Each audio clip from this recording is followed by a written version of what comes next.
If you open a garage in Saudi Arabia without the right license and approvals, your workshop can get fined, blocked, or shut down before you even start earning. If you're planning to start your auto repair garage or service center, this is the correct process, including the MISA license. Step 1. Choose the right activity.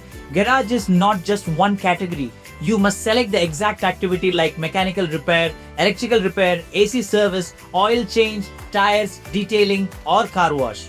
Wrong activity, delays and rejection. Step 2. Get the MISA investment license.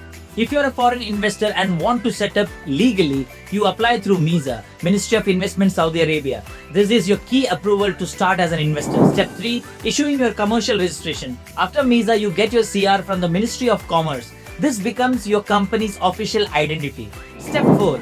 Municipality approvals and workshop compliance. Your location must match zoning rules, workshop layout standards, and signage approvals. Many garages also need civil defense safety approvals and environmental compliance if oils and wastes are involved. And the final step is open your bank account, complete ZATCA, VAT if required, and register employees through GOSI, Qiwa. Bottom line, starting a garage is easy only when your licensing and approvals are done correctly. If you want, we can support you end-to-end with MISA, CR, approvals, compliance. Comment garage and tell us your city and service type. Thank you.